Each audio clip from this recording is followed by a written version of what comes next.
эле. Мына оразаларыңыз кабыл болсун. Марттың бүгүн канчасы, 13 ма 12 ма? Bir videonu men bir salgın gibi otur. Күндө жүрүп жүргөн жолумуз жол жайла.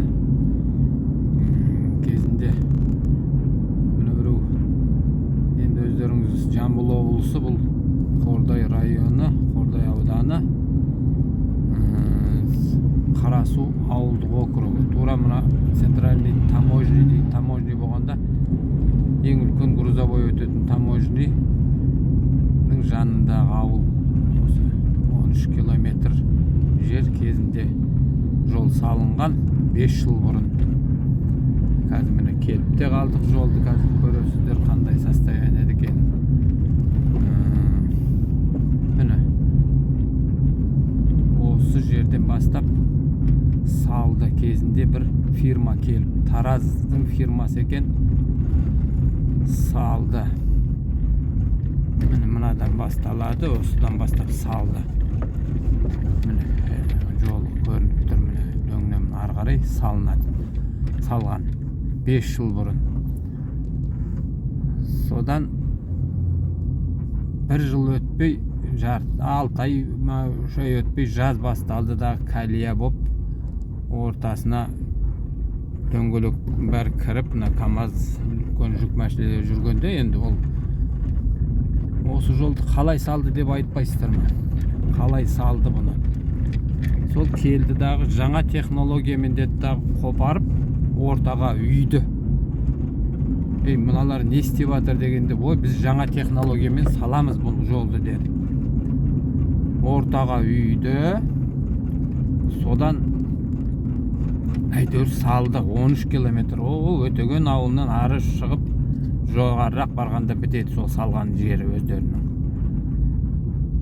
Содан басталды колея. Міне жылда машине, осы көліктер авария болады, кішкене гололед болса болды. Міне қазір КРП-ға келдік, военныйлар тұрады.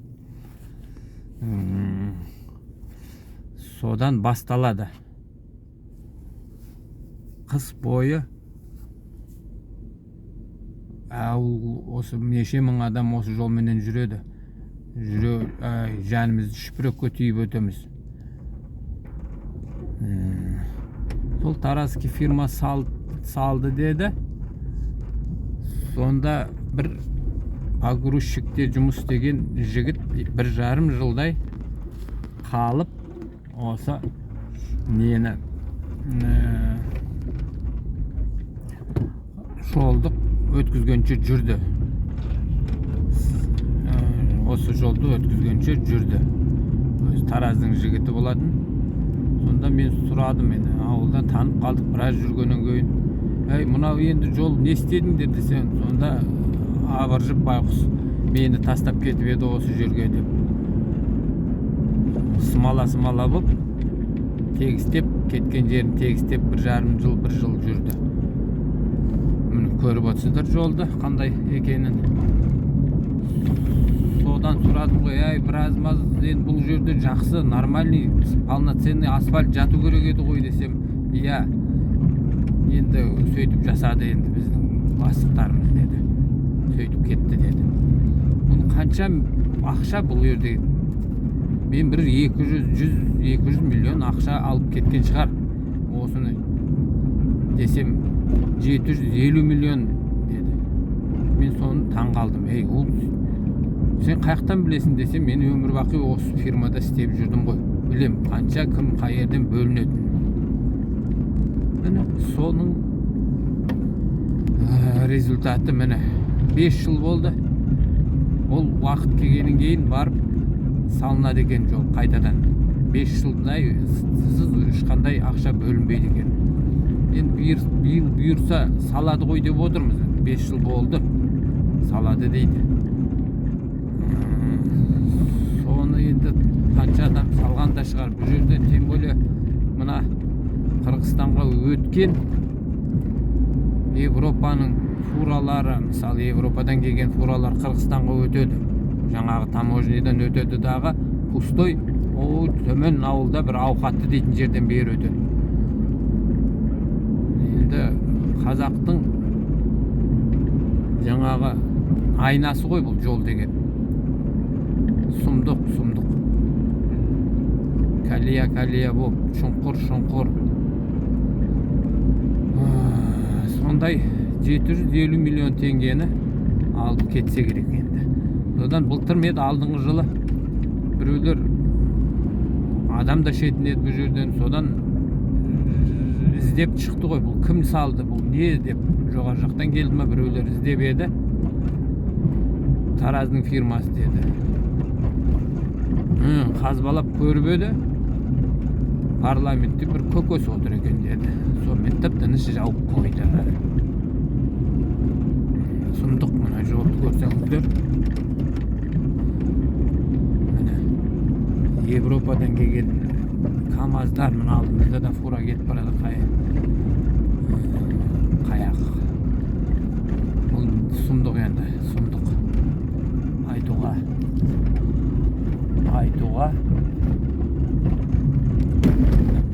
жол деген болса.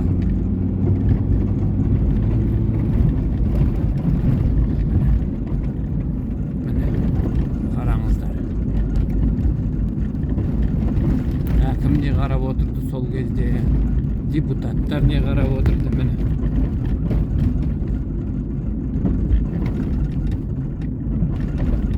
Қысында енді жүруге невозможно болады. Лақтырады ары бері. Калия ғой, калия болғаннан кейін лақтырып, машинелерін талай машинесі соғылып. Осыдан 13 километр келесі ауылдың жоғарырақ барып бітеді. 60 мың, 70 мың адам тұрады ғой осы жолмен күнде өтеді. Мысалы біреу Қордай районный центрге барады, жұмыстары бар. Масанчи, Шөртөбе дейтін ауылдардан.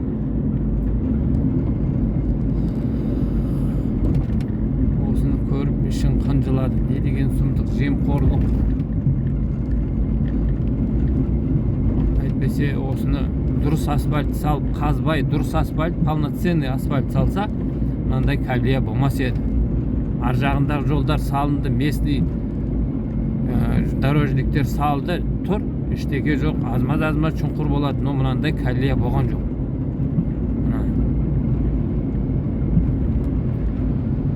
Основаниясын құртып, ортаға үйді дағы смола салды ма, отработка құйды ма, әйтеуір салып кетті. Соның әңгімесі. Былтырда жөндеп қояды, азмаз местныйлар жөндейді мынаны. Кішкене бір қатты кеткен жерін жөндеп қояды, основном калия болып қалды.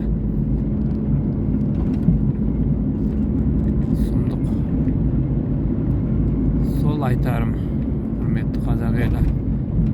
Осындайға көңіл бөліп, кішкене қарап тұру көрсақ, может, келесі жол бұндай болмайтын шығар. Айту керек.